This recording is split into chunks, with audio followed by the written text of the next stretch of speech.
And so we begin part two.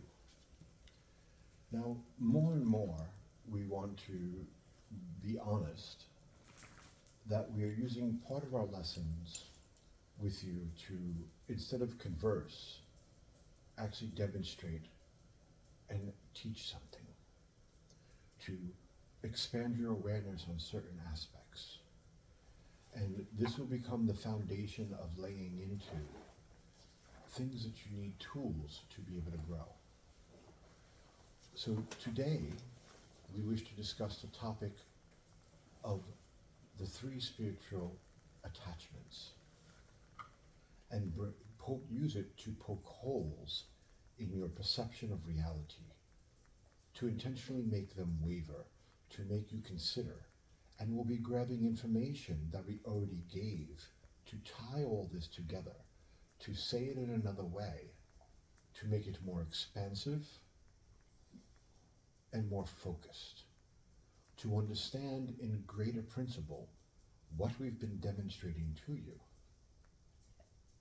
So before we begin, we're going to say that it would be very important for those listening, if this is your first video that you're catching this, to go back and look at the previous video, because we set a foundation using the star, what would be considered the Star of David, and using the principle as above, so below, and using it and demonstrating it as a form of duality of perception. And this will be our focus when using the three spiritual attachments, as well as information from our other lessons. Let us begin. The first thing we want to talk about, and we should say, a warning for the viewers, so our son does not have to write it this time. The information that is about to be presented will be considered controversial, very direct, and in a lot of ways threatening to what you consider real. We want to say that we are not here to tell you what is real and what is not. We are here to offer a perspective, though this one will be challenging at times. It will take some work to consider and get used to the idea. So in short, get ready for us to rock your world. So there are many paths to what you call God, what you consider to be God. And it is said, as you get closer in a parable, as you get closer to the mountaintop, the paths become closer and more similar until they join into one. It doesn't matter what path you choose to get up the mountain. The point is to simply walk it. The problem for this idea is that depending upon the path you choose up the mountain, no crunching, come on. They're making noises right by the recording. I apologize. No. Crunch over there. I apologize. You're just going to hear crunch throughout the video. a good catch. So, depending on what path you choose up the mountain, you don't take it as an esoteric parable. You take it as something serious. If you have a particular denomination, there are do's and don'ts. And according to those do's and don'ts, there are those on other paths that shouldn't be doing what they're doing. Mm-hmm. Because it's not as it is on our path. And one must be right, the other must be wrong. It's not seen as a choice. It's seen as the right way of salvation. And so when we talk about a path, we want to bring to your perception what we've been saying all along.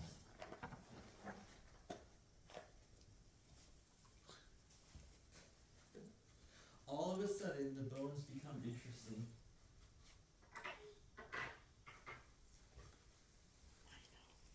They've been here all week. Again, I apologize. No worries.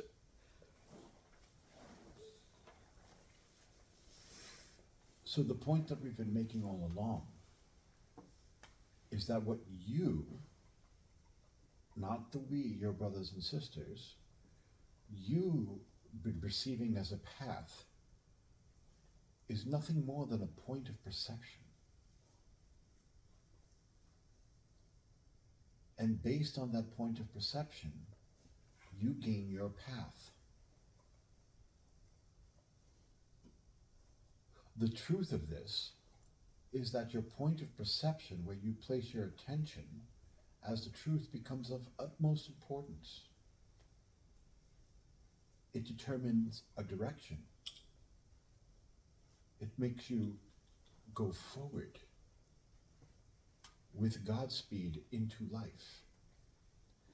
It sets cause and effect into play based on this simple point of perception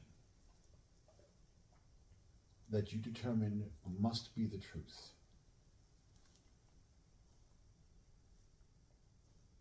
And this point of perception can change at any moment. And with that, your course and direction. Now, setting the foundation for the three spiritual attachments. We have talked about group mind in many aspects. We have demonstrated to you of the group mind of your workplace, and how even working remotely, what is happening within a group mind in another location, when you tap into it, physically affects you emotionally and mentally, does it not? Mm-hmm. It has a price to pay being attached to it. If it becomes unhealthy, that unhealthiness clouds your mind simply when you connect to it. Our example from the first part of flying and entering back in and reconnecting to the group mind within this country. It had an emotional and a mental effect on you. And as we've been repeating over and over again, the purpose of emotions and thoughts is to give physical construct to the world around you. And it doesn't care what is influencing it. That's not its job. That's not its purpose. Intent has nothing to do with emotions and thoughts.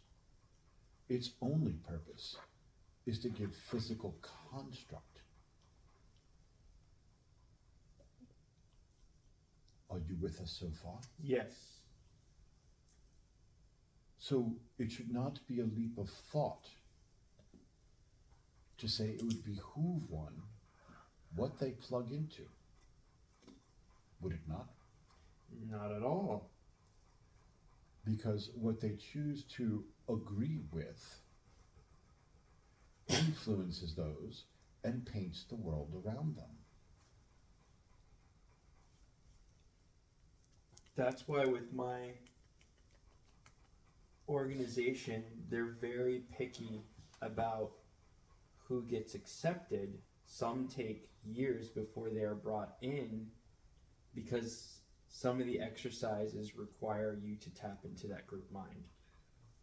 And you're talking about your spiritual group, Correct. not the workplace group. Oh, no, not the workplace group. Yeah, my spiritual group. Okay. Yeah. An important clarification for those listening.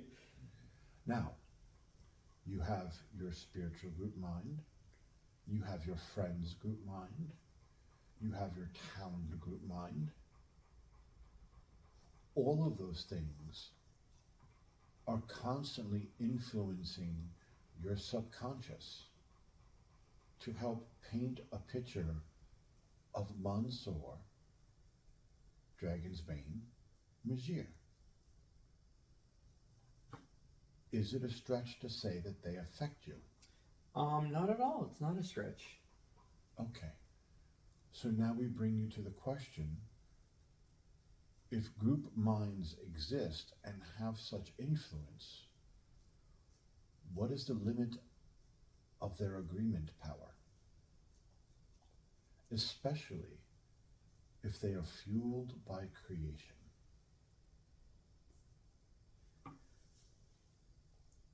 That's just being able to tap into so many palettes of color to paint. Correct. But what are the boundaries and limitations of group creating? What can it create and what can it create? And we're not asking that question expecting you to give us an easy answer. It's asking the question to open your mind to the fact of, I don't know. I don't know.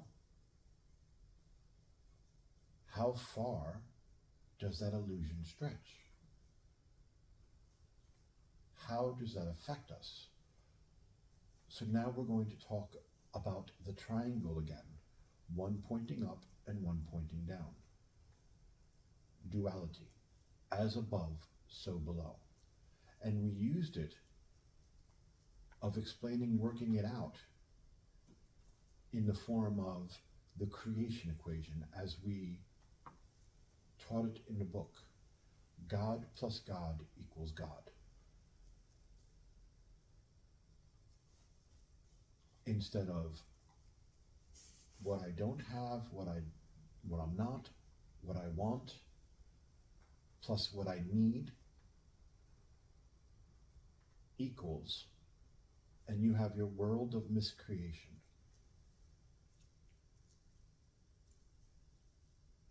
Based on illusion of projected self, the mannequin. When you examine the mannequin, it's always based on that type of formula.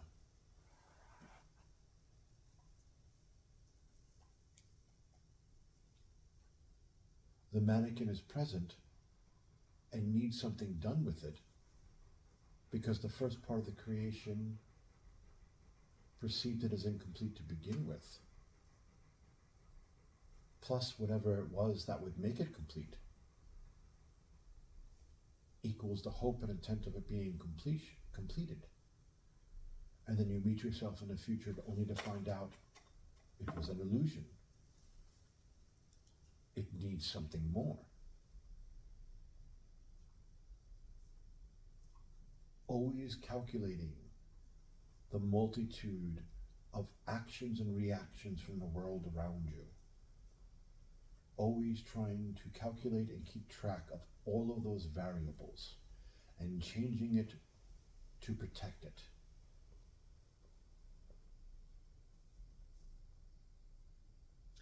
Changing people, places, things, events, all that, manipulating the who, what, where, when, why, so that we can redo the formula and get what we think we need. Correct. TC. But it doesn't begin with acceptance of what God created. Actually, acceptance of yourself plus acceptance of what God created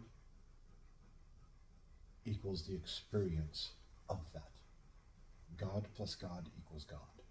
Seeing it as an equal flow, one experience, one not better than another. And so we build another piece of the foundation before we begin the explanation. We want to make sure that nothing we say is interpreted that you are God, as in all of God. You are not. We are not. No one can be. We are personalities, sparks of that energy that exist within it.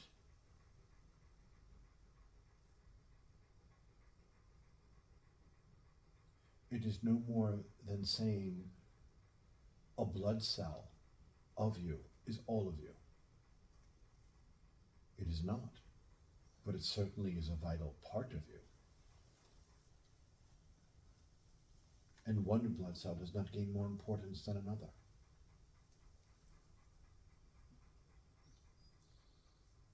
You require the multitude of them for everything to function because it is what is. Is that what's meant by like I've heard like soul spark, divine spark? Is that what it's meant? As in,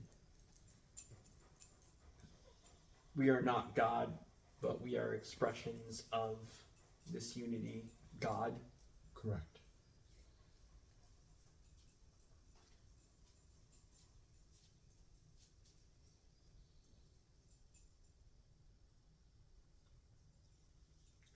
All right.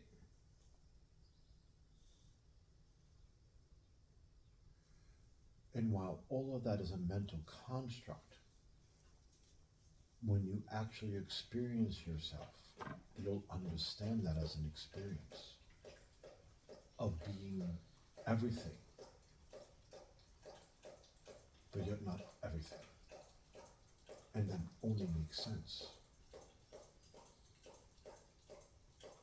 Because it's all connected, but yet you are a vital part of it, but not all of it.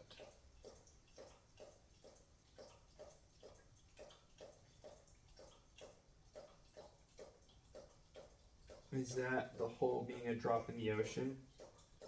Correct. When they came up with expressions to try to describe that state, that's what they were talking about. But again, these are nothing more than words. It's the experience of understanding yourself that the wisdom will dawn. That true appreciation of your brothers and sisters will occur. Because what could they possibly take from you? We say all the time, we cannot be harmed, we cannot be killed, we cannot be made less than, nor are we greater. That is an experience that was created for us. It is one that we have accepted. And from that, we have found ourselves. And you will too. You have nowhere else to go. Because it is what is.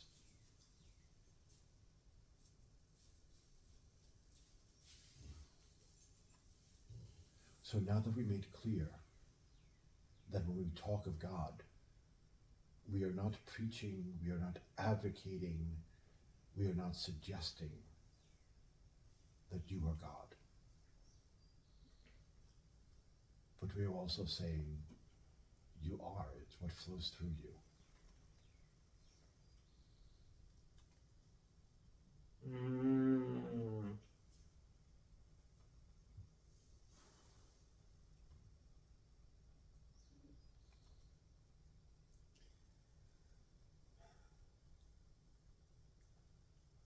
It is the duality understood clearly.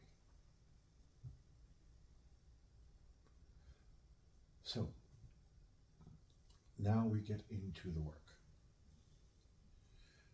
When we first talked about the triangle, we talked about that it begins on one side of realizing yourself, of coming into awareness more than what you have to do, should do, and can do, but becoming into awareness of what am I?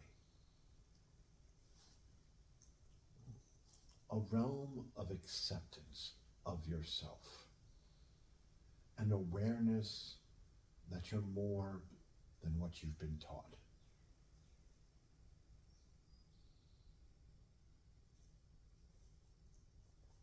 And that you're okay.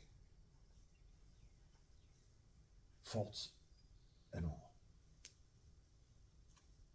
I'm okay. I'm not perfect. I don't have to be. In fact, my foibles are quite fun, seen clearly.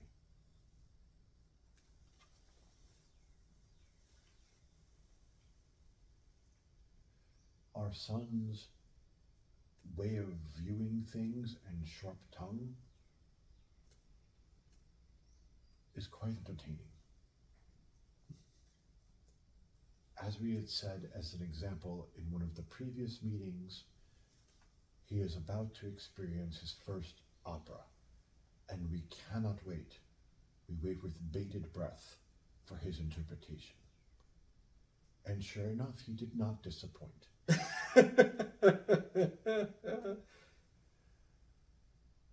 And many would look at that as a foible, as an issue. But yet it's one of his most creative ways, and sometimes some of his greatest brilliance has shined through what would be determined as a fault.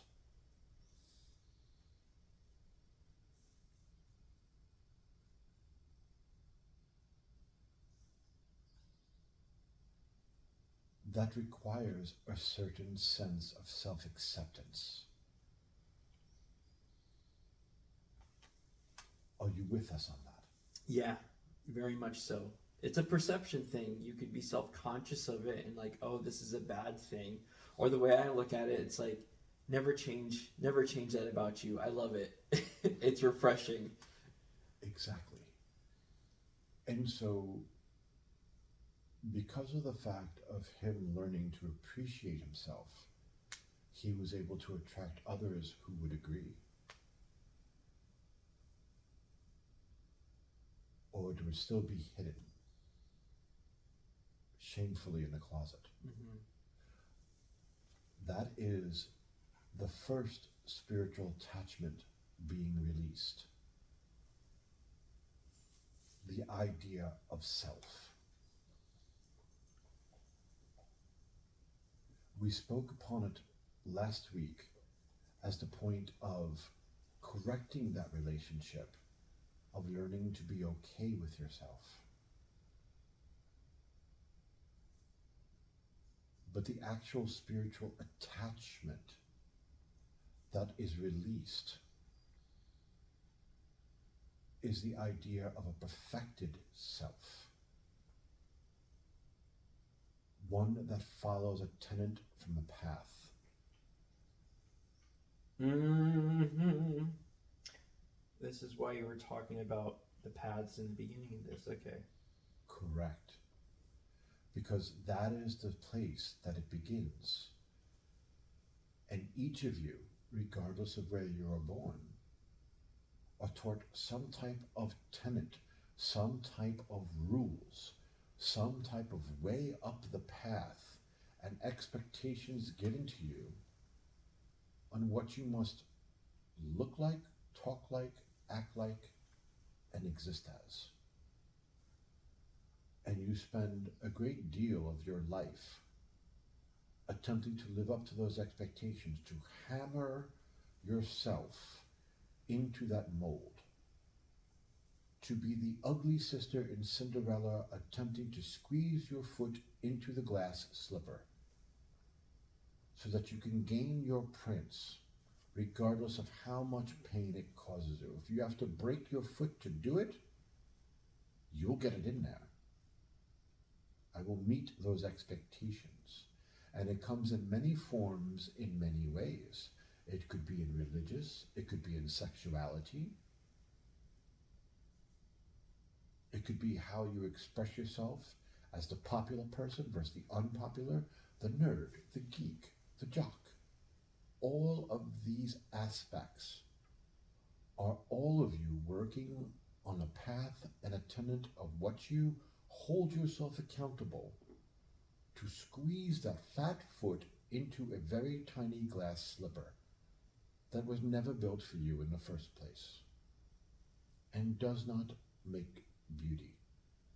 Beauty is the spark that was created, the personality that naturally exists within, with its foibles, with its issues, and with its brilliance. An acceptance of self. And so the first spiritual attachment, although we express it as if it's saying it's crude, is what you've been taught. There can be no spiritual growth until that is worked out. You can't possibly move on and expand your mind to more if you're focused on cramming your foot into the glass slipper that does not fit. Because you see nothing else and you experience nothing else but the pain of trying to jam it in there.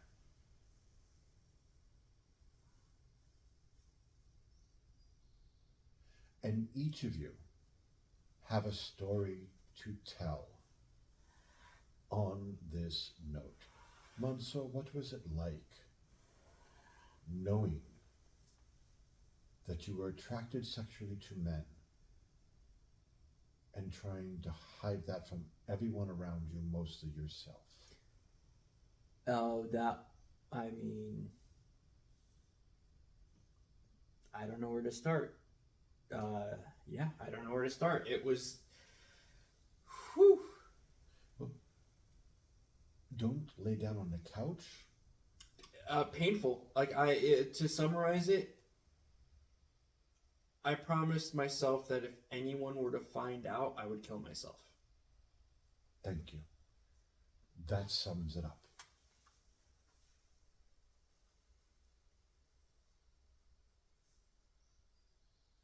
And there are many layers that go into that. Many layers.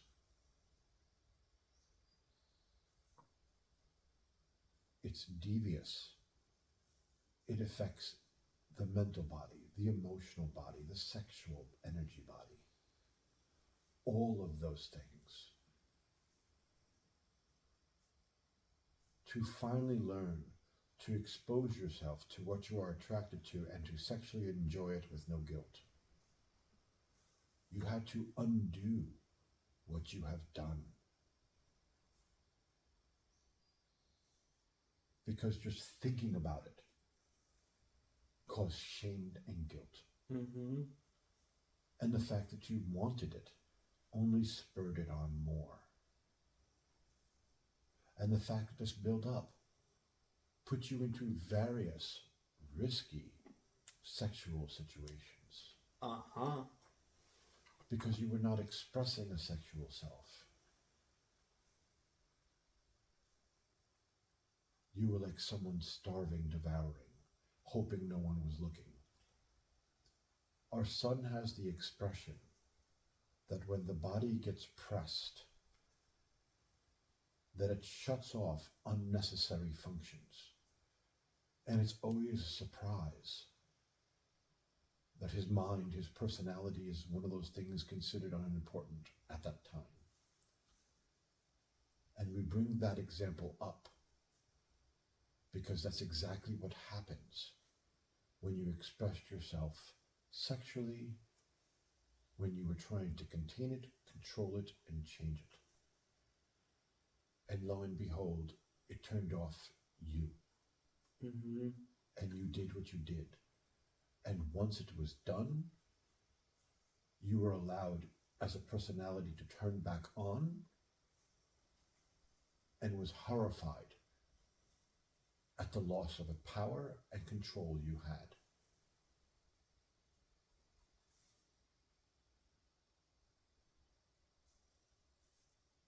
Which goes to the principle of what we taught before, of humanity not understanding what it is working so hard to release. When you engage the lower brain functions, it overrides the seat of power, the seat of consciousness. And you become secondary, and the animal emerges. and it will do what it has to do.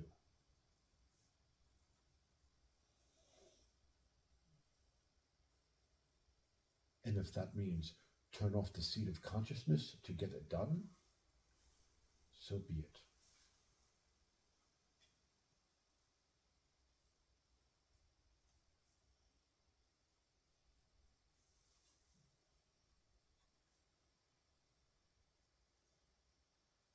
Now, does that give a proper general understanding of the first spiritual attachment? What you are learning to not be attached to? Yeah, and clarifying the words, Yes. I would say the first spiritual attachment is the attachment to the idea of self. Not self, but the idea of self. Correct. I.e. the mannequin.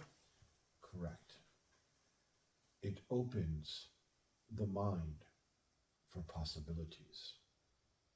No work can be done until a mind reaches a stage. To do so would go against its free will. It is what it's actively battling against. And the image of it is the sisters of Cinderella jamming their foot into that glass slipper. It doesn't fit. It's not comfortable. It wasn't built for you. It was built for the idea, the fantasy of some idea of perfection.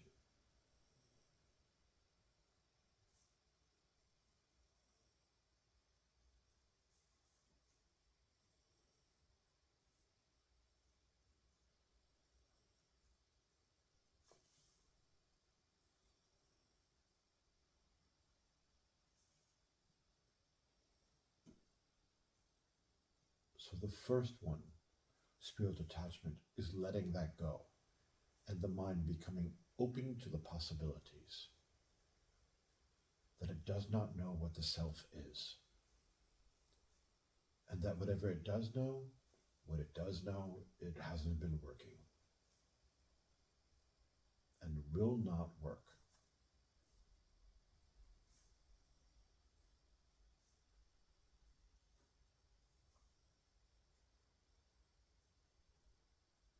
That is the breaking of the first spiritual attachment. And the irony is, it could be said that's not spirituality at all, but it is, and it was. It was the first rudimentary form of it, and has its place within the foundation of who and what you are. Just because it is discarded to evolve beyond it doesn't mean it wasn't important at the time. It doesn't mean it didn't bring you peace. It doesn't mean it didn't give you wisdom. All it means is that the idea of self evolved beyond the limitations it held.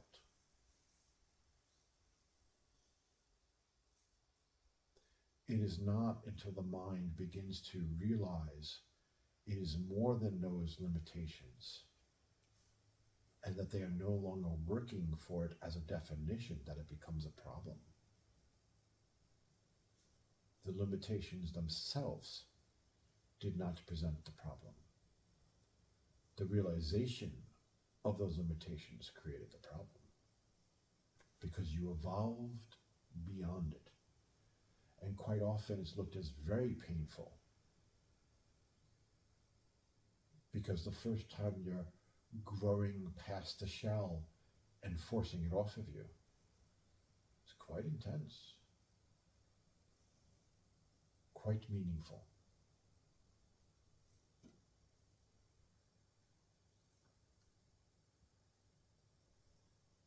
But if you'll be honest and take the experience as a whole, there was always this point in time that limitation presented safety, presented hope, presented joy.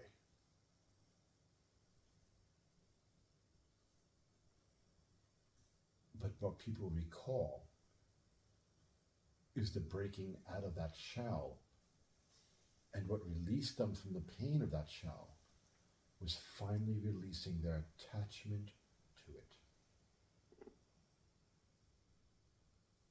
The first spiritual attachment. Does that make sense? Yeah. I wonder if... No, I'll keep that to myself and I'll discuss it next time. Okay. We would bring up how much joy reading the Quran gave you.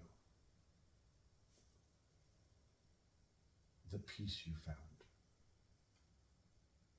The sense of purpose. Having a direction. It gave you order in the midst of chaos. Mm-hmm. Should that be discarded? No. It was not the evolvement out of the shell that caused your pain. It was the attachment to the shell that did so. And what finally ended it was when you let go of the attachment of it.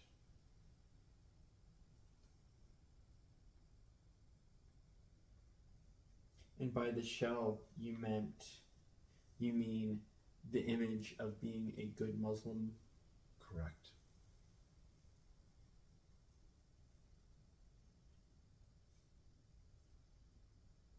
Mm.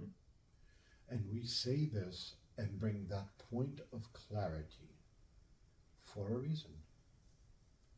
Because so often those who break from the shell look at the shell that they evolved from as the original issue and as repressive.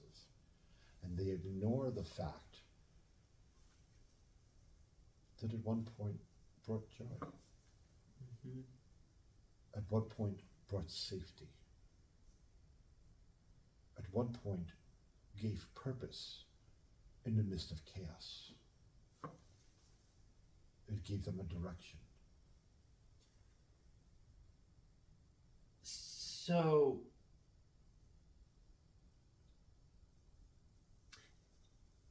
calling a spade, it's not the religion, it's not the prophet, it's not the spiritual teacher or the path that's the issue. It's that attachment to it.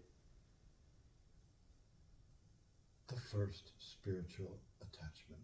So there's nothing wrong with going to church, going to mosque, going to a retreat, studying the Bhagavad Gita, or doing mindfulness meditation, or reciting hymns and psalms. It's the attachment to that. It's not the attachment to that. The attachment doesn't become a problem until the mind begins evolving beyond it. And then using the Cinderella glass slipper scenario to try to squeeze itself into it. Because of the attachment. So understand, at the time that it was working for you, there was nothing wrong. It gave you a purpose. It gave you peace. It gave you something to strive for. It gave you rules that you needed to live within and live by.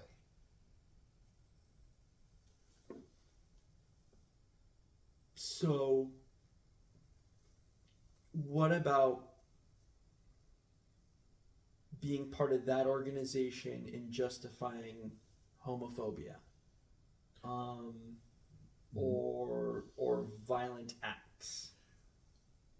That has nothing to do with the teachings. That, once again,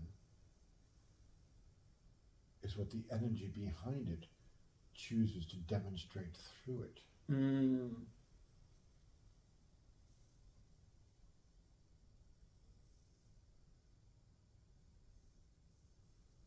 we lay out, and using the tool from the first part, the example from the first part,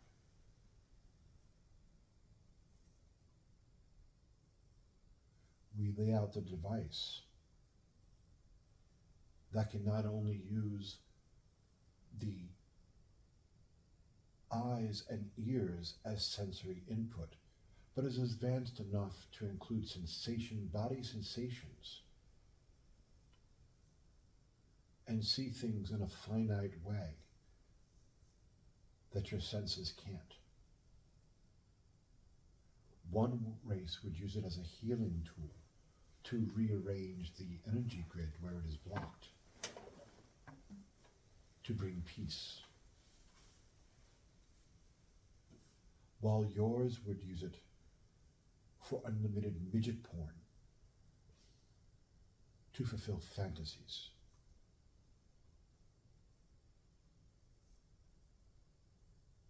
Is the tool at fault? Or is it a question of what's attempted to be demonstrated through the tool?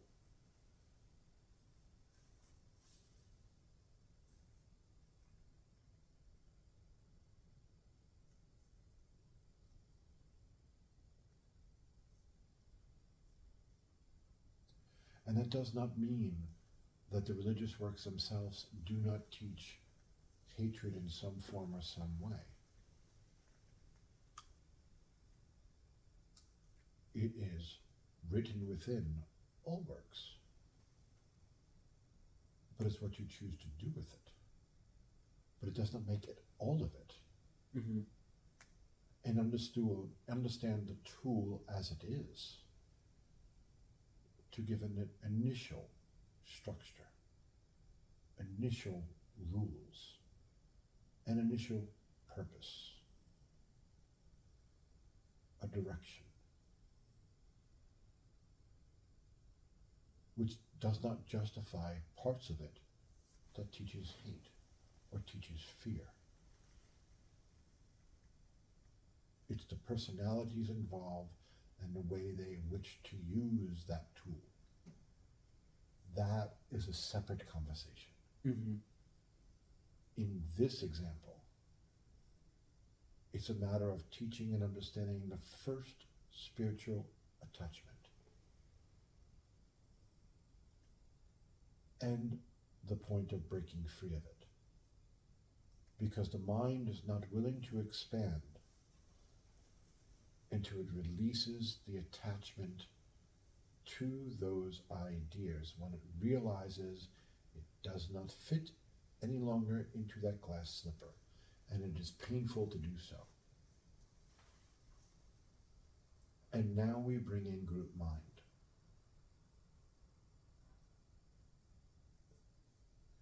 What did the individual release from?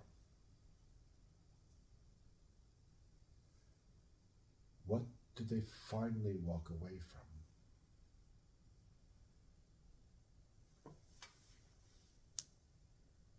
The group mind of those beliefs. We said separating from the shell and emerging larger and more. What was the shell?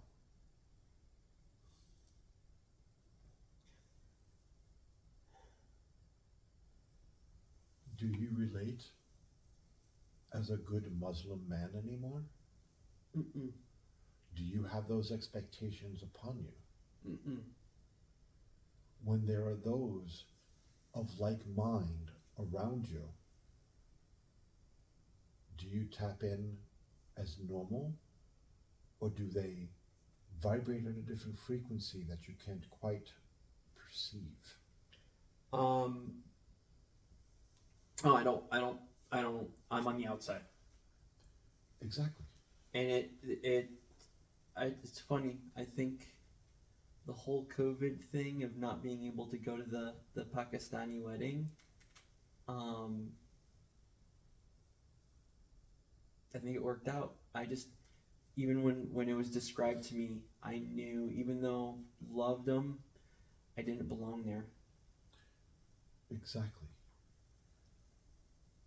I didn't belong there. Belong where? Be specific.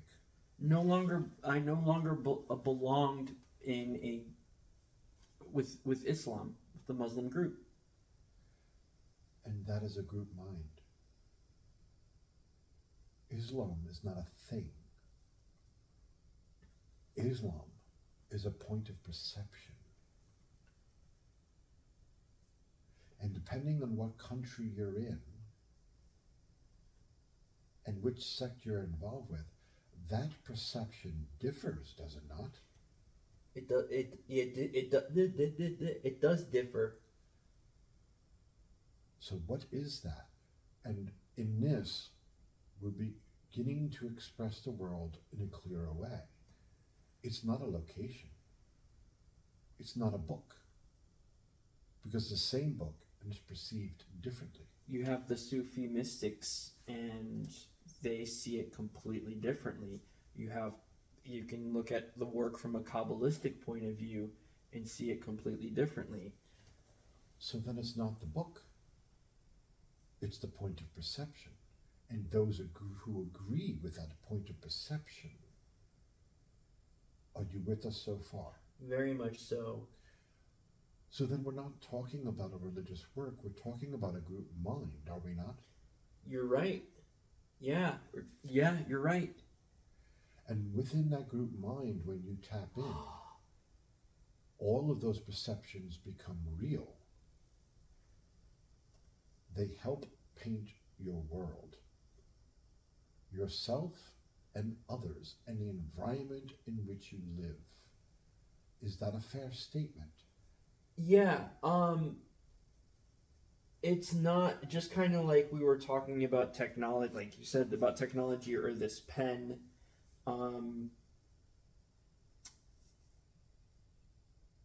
It's not the attachment to the technology or to the pen, it's the attachment to that group mind. Correct. And the technology or the pen is the point of perception. I'm going to turn on the lights because I can't see. Hopefully this isn't too much. Is that okay? That is okay. Okay, I can't see. Yeah. Yeah, I see it. There's no anger at religion. There's no anger at the Bible or the Quran. It's the group mind. Actually, we apologize. That's a little too intense. Turn off that one and turn on the kitchen ones. Alright. I also have a, is that too much? No, that is not too much. Because I also have a little lantern I can bring. If that makes you feel comfortable, then by all means. Whatever you're comfortable with. I'm good with this. Let's do it. Okay. So you see our point Mm-hmm. in the power of agreement.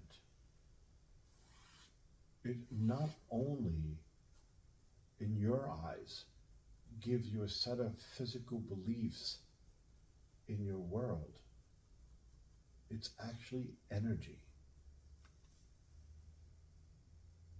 You are affected by the whole. And now, if you come in contact with a bunch of Muslim men conversing, the frequency is strange. Mm-hmm. Even though I may know exactly what they're talking about, I can follow along. It's just That's the mental. mm-hmm. What about the other subtleties you received all the time and gained great comfort from until you didn't? Oh, that's powerful. Yeah. Where did that come from? Agreement. Everyone tapping into that agreement of whatever it is, en masse. And it is no different than as we expressed and taught within the workplace, within church, with your sexual self, and those you know in agreement. It is group mind oriented. And when you agree with it, you gain the benefit of all of those group perceptions and the issues it entails. It shapes your thoughts and emotions to give physical construct to the world around you based on group agreement. Do you see it? Yes. Oh, yes. And this is where the danger in having one of the dangers that can come about from following a teacher, because you are agreeing to perceiving through their eyes and the eyes of the people that they teach. And whether or not it's intentional on their part, you are giving up your power to them to see things through their eyes. When in actuality, what you were talking about previously, it's not a teacher, it's a demonstrator. You demonstrate. Correct. Which is why it's so important, more than a teacher accepts a student, that the student also accepts that this person is a teacher. And why we hesitated in using the word teacher. Because instantly you give your power to it. But when you use the word demonstrator, the student then gets the right to ask, what are you demonstrating? Versus a teacher that I don't understand. Of course you don't understand, just listen to me. And you will. And entering a group mind where information is off, that's a true statement. Just put your shields down and hear what I am saying, and you'll understand it. And you will. Based on agreement. Which has nothing to do with reaching the inner self. And so we touched on the first point of the triangle and the first spiritual attachment and releasing it so the mind becomes something more. Doesn't know what, but it is more. Now we slide over to the other side and we work on the idea of the spiritual self. Within this part of the triangle is the spiritual self, us being spirit, what you would term as angels, things that fall into the divine. And now we deal with the second spiritual attachment. And this one deals with the concept that we said, do not bow before divinity. Look it in the eye. Because you enter that part of the triangle believing you are less than.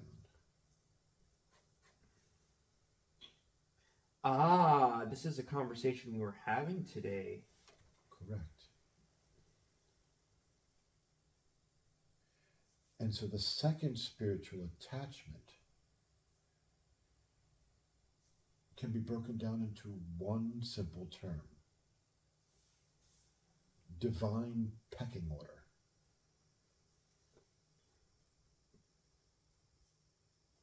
That there is a divine pecking order. And you are at the bottom of the list. Let me mark this because this is not something we should get into today, but for a later topic. I always put it in pink. I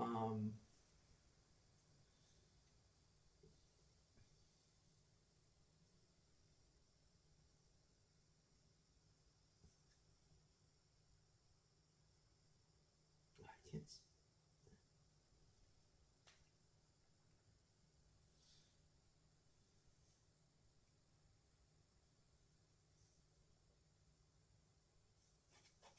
Okay, that's it. Yeah. Can you do us a favor? Uh-huh. Can you plug the phone in? Of course. The channel just gauged the energy we have left to speak and brought to our attention. The phone will shut off. Yeah. We've been going on for the second part for an hour. So I'm gonna pause. Don't pause. All right. Unless, of course, the plug is on the wrong side. I thought it was, but it's not.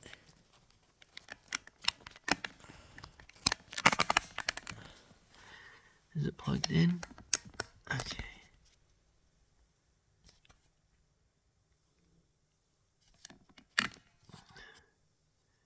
Yep, it's plugged in. Okay. So, now we deal with the divine pecking order. So we have a personality that realizes it is more. It has let go of the idea of what it was. It doesn't fit in there, but it can't exactly move forward because it's been taught that it's already less than that. So the only thing it can do at that point is supplicate to it. So we're talking about, so I get the trajectory of this correct. Letting go of the first spiritual attachment, Correct. you're able to,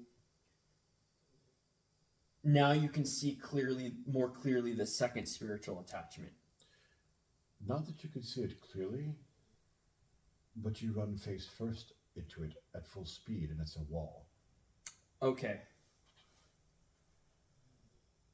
It's the rudimentary attempt to contact the divine. So it's part of that is realizing is I've let go of the first spiritual attachment. I have no fucking idea where to go. Oh, the divine. I give all my power to you. Help me. Correct. Okay. Supplication.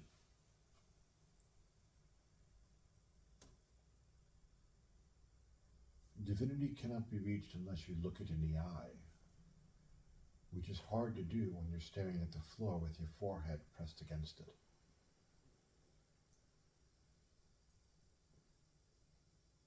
Beseeching it for a great many things.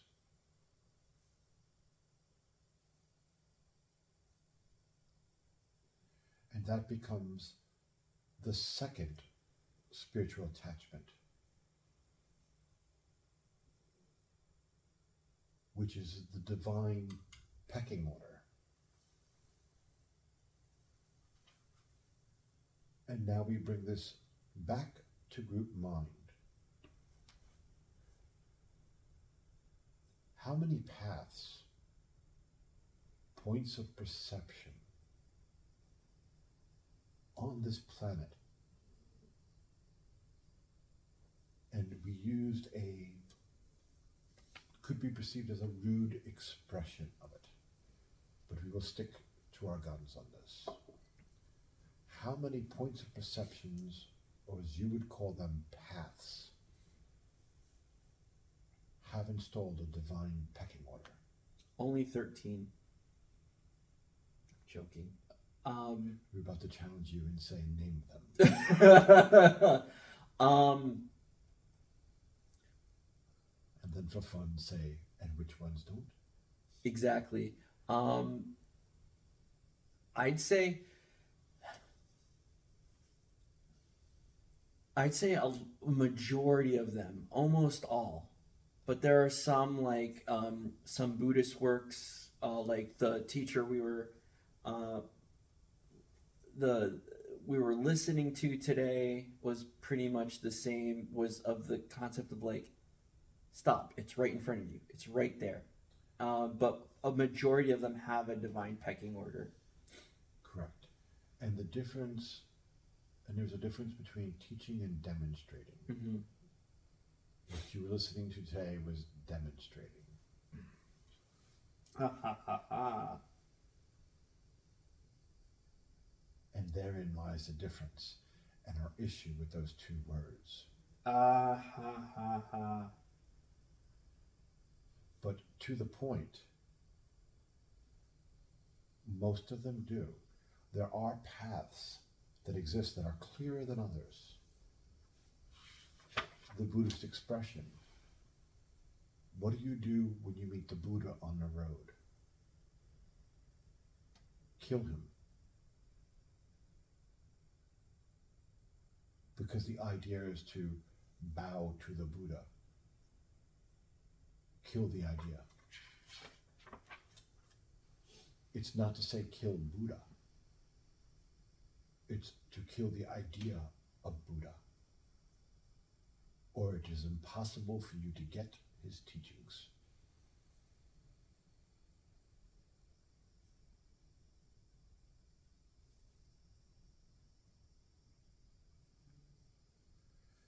It's kind of like I heard about the Tao. To seek the Tao is to have lost the way. Correct. That which you seek, you already have.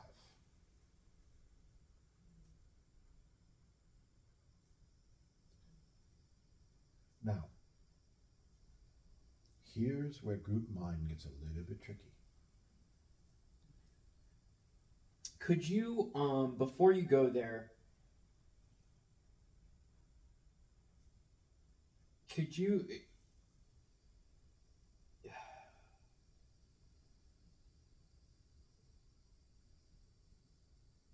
clarify when you said it has to do with the group mind? It's the group mind establishing there's a pecking order. Is that what you mean? Correct. Okay. Because the paths are nothing more than a point of perception. And within that point of perception are those who agree with it. And for those that agree with it, they're creating something. Are they not? Correct. It has an effect. It has a pull. It has a sense of gravity. And the more denser it is, the bigger the pull. We have said the expression that this dimension, this world, is nothing more than a collective of minds that's creating reality a certain way. Have we not? Yeah. Well, it becomes quite frightening when we actually paint a picture of how it works. It's really interesting and sobering. Good.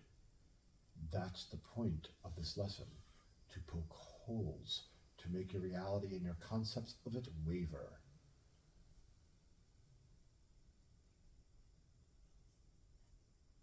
To make you think of it in ways you've never thought possible before.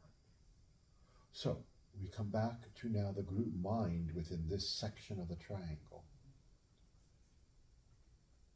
But now, we don't have a point of perception, we have several points of perceptions. Because understand, when it comes to divine pecking orders, you don't just pull information from one group. Everyone tells you to seek God is to truly go insane, because a mind cannot possibly understand God. It is not capable of it. It is flawed, and each have their own teachings in that form or manner. So when you pull for your experience as a group mind, it's the one thing you can all agree on.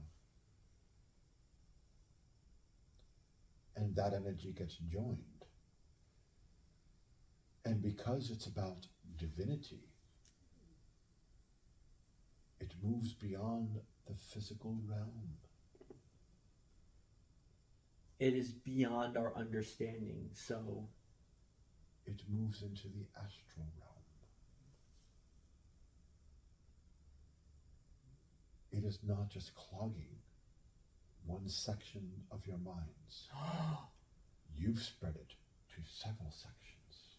Oh, because this is a group mind thing. Those are the group mind's a giant thought form, which is an astral entity. And it is projecting it where? Into the physical world. No. It is not. It is projecting it upward into the divine world. So it exists in the mental plane, the emotional plane, the astral plane. What do you mean it projects it? Well, what is its focus? That there is a divine pecking order and they are underneath it. And that when contacting that divinity, this is how it will respond. This is what you will experience. This is what will be expected. Go too far and you'll be smited. Does that exist just on the physical plane? Or are you also creating a physical plane? Or are you also creating an idea of a spiritual plane? Mm-hmm. How far does that creation extend? This is an example of talking about it. The lower planes influencing the higher planes. There's this created thought form projecting upwards. But that's creating a blockage because tapping into the divine, you're already have these filters and you're tainted. And it's weird to say tainted, but you already have these filters and prescriptions on how to tap into it. Correct. Brilliant. Yes. Now, we go back to the first part of the triangle. We said and brought up the example of the Muslim men talking and conversing with one another. And you said you'd intellectually understand what they said. And that you'd understand the concepts of where they were going with it. And we brought up, what about the rest of that experience that you used to be able to tap into?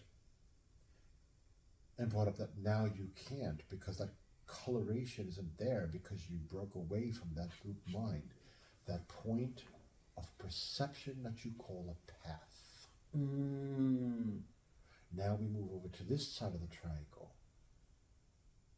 And here's your road to the divine. And you tap in. What is coloring it?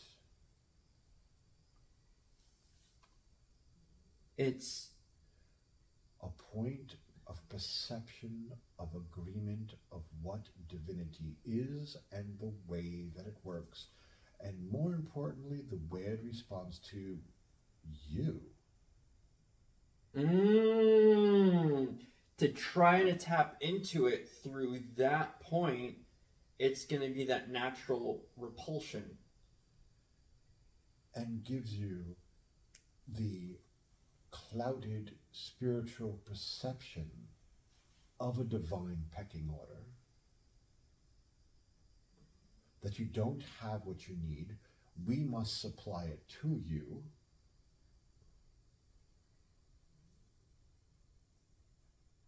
And we are here to guide you like the idiot children you are.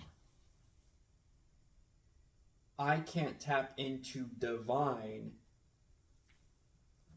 through that path because I have not made the agreement to follow through that way. Not that even if I did make the agreement, I would tap into it, but already I can't. I have not made that agreement with the group mind, hence I can't travel up to the divine. Because you've already tapped into something that does not really have a clear path through, because its point of perception is that it always cycles back. But it's a bit more insidious than that. I got confused when you said that I tapped into something that doesn't have a direct path. Correct. We are not talking about you at the moment. We're talking about the imaginary you at this point of the triangle. Yeah, that's what I mean. Is So- it saying that person? State that one more time. So the person at this point of the triangle, in contacting the divine, has all of these concepts built into it of less than, which means the point of perception is always going to circle back. Because there is no reaching the divine. There's the divine reaching you if it chooses. And if it does, it's going to speak to you as less than.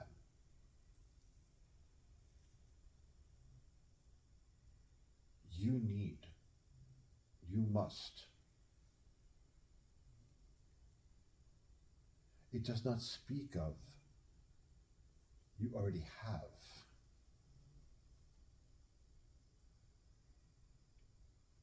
It speaks on what you need to do, what you should have done. That's the whole thing of check off the boxes and you will go to heaven. Except it becomes more insidious. Let us explain why. In the first part of the triangle, it's a very clear cut. And giving a common example for the people, we give you the 10 Commandments. Clearly written, do's and don'ts. Do or do not, and you will be worthy.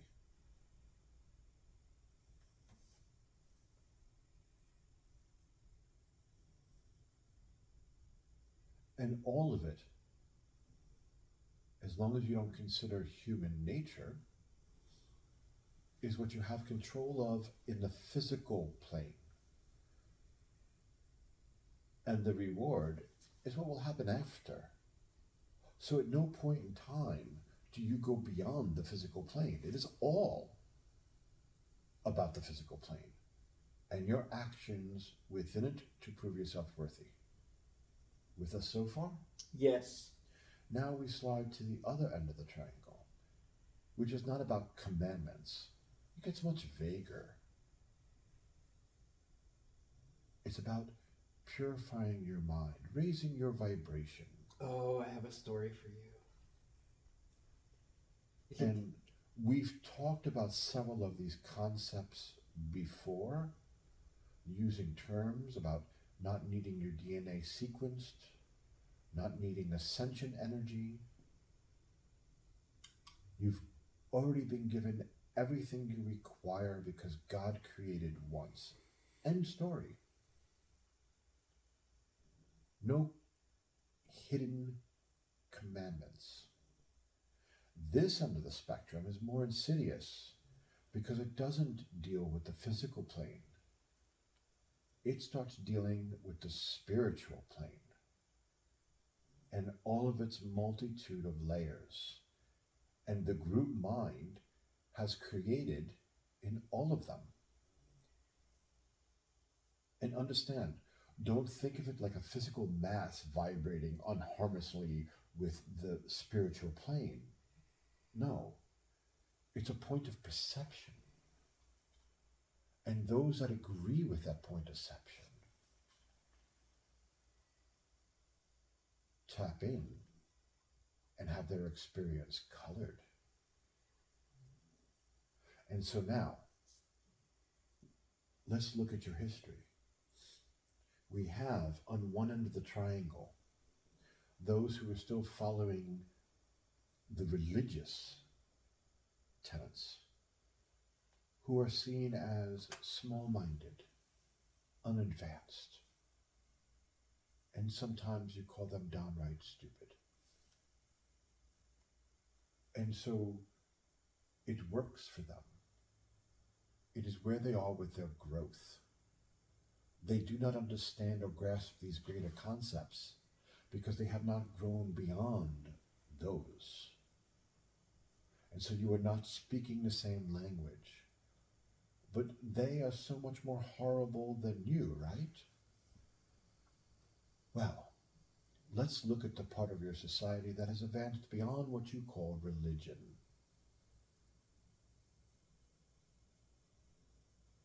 Patriarchal teachings. And check in and see how you're doing.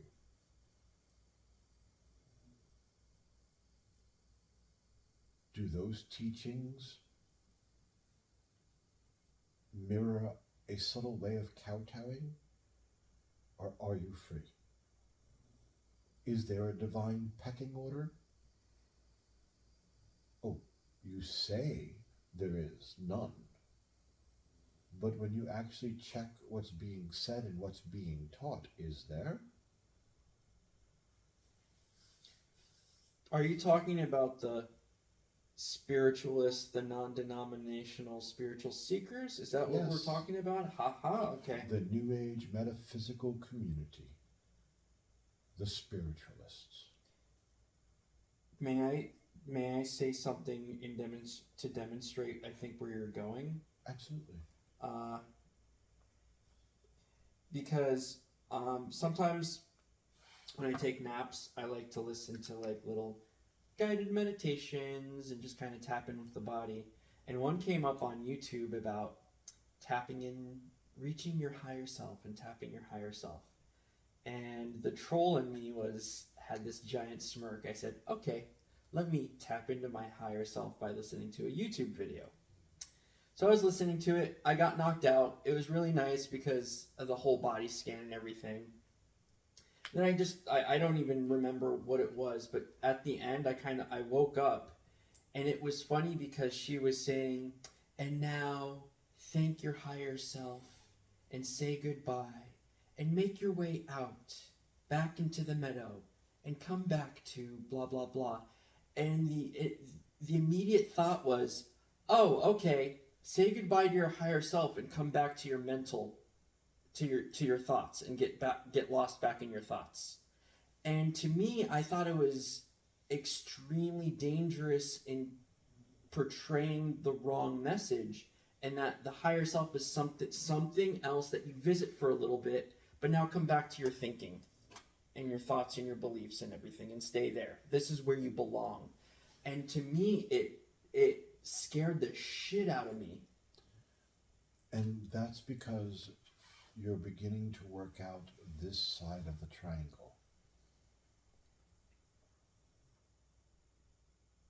But understand, for everybody else, they don't understand what you're talking about, nor would they appreciate your judgment of them. I'm not judging you guys. This video was so dangerous. But for you, they are gaining comfort from it. It's not fair because I gained comfort from yeah. They have not worked out that end of the triangle. They are not ready to detach from that group mind, and that's our point. Defining it enough to bring it into a point of perception and to have you realize it is an agreement, and when you agree with it, you get the power of knowing you're not alone from all the minds that are within it. But you also get all the limitations that go with it. And eventually, they will be back to the scene of fitting their foot into a glass slipper that does not fit. And they will grow to the realize of breaking that shell and moving beyond it. That there is not a divine pecking order. There is a divine experience. And either you connect and accept or you don't. Two choices. It's not built on what you need, what you have to do, what you have to clarify, what you have to get past. All of the limitations and her spiritual hurdles that's intentionally put in your way to get you to trip and fall. Sometimes just so you can need the teacher who put the hurdles in your place in the first place. Huh. It's a greater game of what you came from. But this time, and the reason why we called it more insidious, is because it's not just on the physical plane. That part of the group mind extends to the other parts of the self. In agreement, a point of perception, and much more ethereal, we might add, because it doesn't exist in firm, as you would say, 13. It exists in every form that is there. Whether intentional or not. Correct.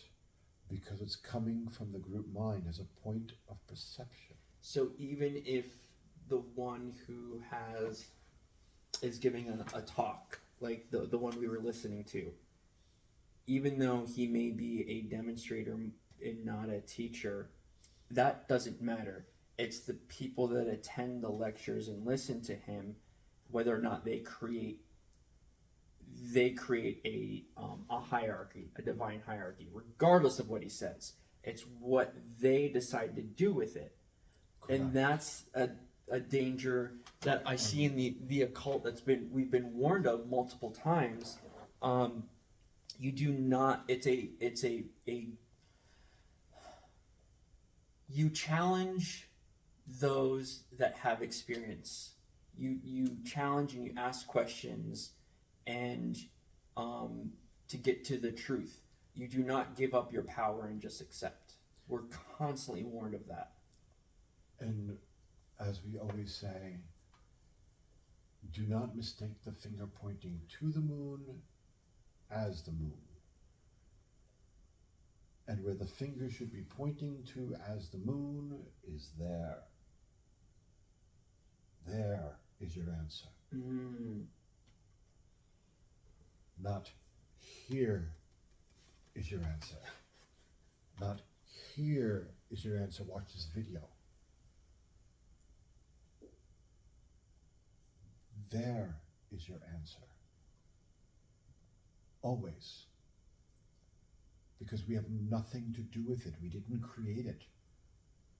We can only witness its brilliance being demonstrated if you choose to. And this is the truth we understand of ourselves. Breaking that part of the group mind. The second spiritual attachment. Your group mind has moved a portion from here of importance and put it here. And is having the joy of bouncing back and forth. You put it into words. That was my issue of our private session, of questioning what the hell happened when I was overseas and questioning the group and the teacher, and that I really liked what we were learning and the experience I had and everything, but there was something throwing me off about how, in my perception, whether it's true or not, I perceived of willingly giving themselves up to these teachings. What did our son say to you about your experience there? Never mind, he just said he's not going to answer that. Yeah, exactly. I was going to say, I don't know. He told you that your issue was not the environment and the teacher, but who you were hanging out with. You were hanging out and trying to force yourself to be with the newer spiritualists, occultists, and you watched the older ones get up and walk away with no interest in the conversation. And he said, your issue was that you did not listen to yourself and stayed to be polite, to be exposed to that energy, when you should have listened to the wisdom of the older one and got up and walked away with them and had a conversation with them. Did he not? Mm-hmm. And by agreement, which part of the group mind of that event did you tap into? I tapped into what wasn't sitting well. And it didn't. It caused spiritual indigestion. Such is the power of agreement. Because for their level of experience, it was about the importance of themselves and the occult. And making sure that if there was any point to be made, mine is going to be brilliant, and mine will top yours. Let me explain my philosophy of what this is all about. And 45 minutes later, you want to scratch your ears off. Instead of walking away and sitting with someone that can actually explain the simplicity of the enjoyment of the ceremony. Agreement is important. It's a point of perception. And within that point of perception, you get the experience of it. Does that make sense? Yeah, it does. So, his energy is waning. We wish to continue. So, we are at this point of the circle, the second spiritual attachment. And understanding what you're being attached to. It's a point of perception, and we will say it again, that is even more insidious because it doesn't have to deal with the physical plane and is much more ethereal in nature. It's hard to grab that devil by the tail because it's shifting and changing form continually. It is more energy than physical because the projection of that illusion, that point of perception, doesn't deal with the physical plane, it deals with the spiritual plane and your connection to it. Does that make sense? Yeah. Ooh. And so the answer comes. The first one was realizing I cannot physically do these things anymore. Correct? Correct. I can no longer physically be a Muslim because I cannot physically do the things it demands. With us so far? Yes. This side of the triangle, the second spiritual attachment. I cannot physically exist this way. This is a lie. What is a lie? That you can't eat avocado toast at 9:30 a.m. every morning to be spiritual? No, it doesn't relate to something physical. It relates to a state of being. And the realization and detachment from that part of the group mind is that I cannot subjugate myself anymore. It brings no truth. And you break the divine pecking order in all of its ever so subtle multitude of ways of being expressed. And you finally grab the devil by its tail, not by trying to grapple the teachings and the way that they're expressed and the vagueness in the way that they're being practiced, but by understanding it does not express the truth of me.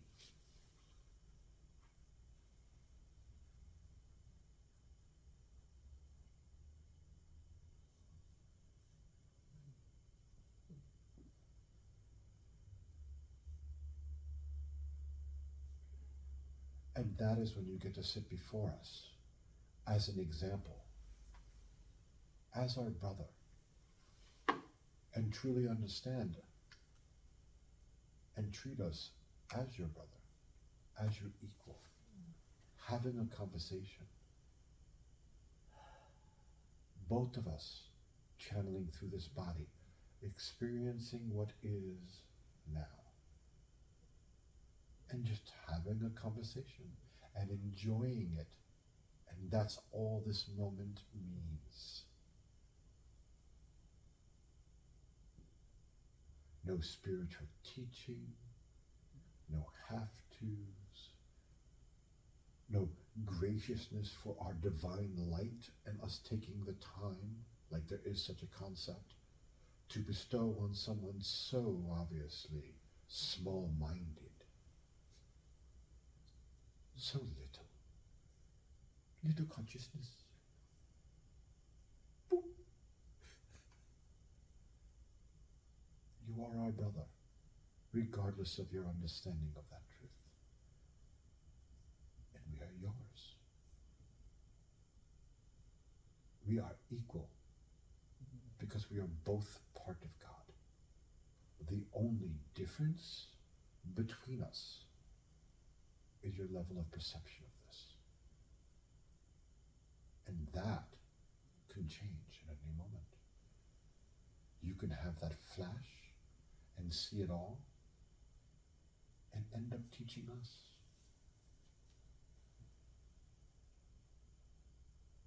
There's nothing stopping you. I feel my mind fighting you so hard right now. And all right here, it's just this.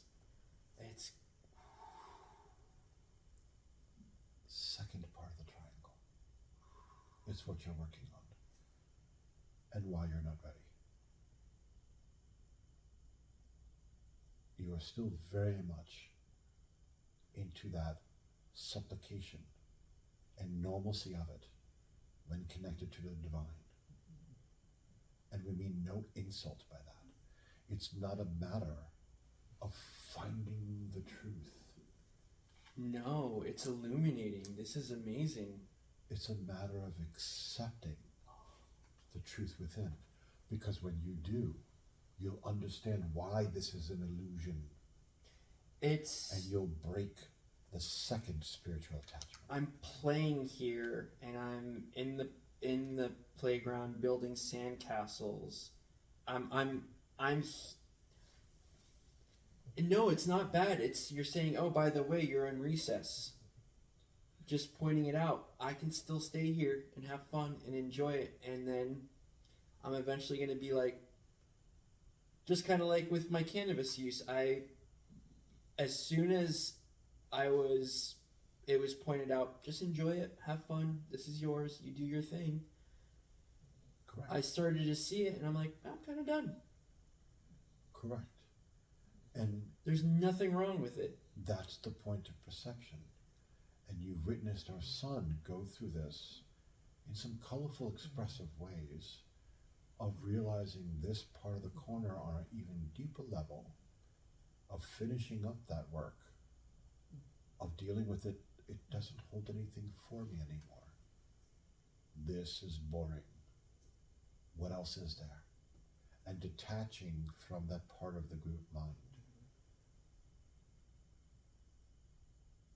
Does this part of the triangle, the second spiritual attachment, make some type of sense to you?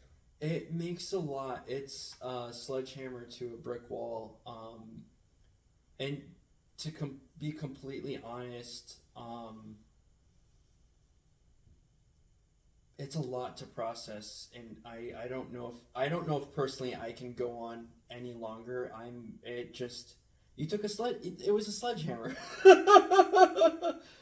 Then what we will do is take you up on your offer for Monday. Yes.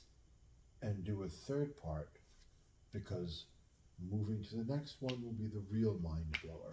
And that's what I'm thinking. I don't want to wait another week for this. Considering our son's energy, it would be wisest if we end now. So let us end part 2 and say that there will be a part 3.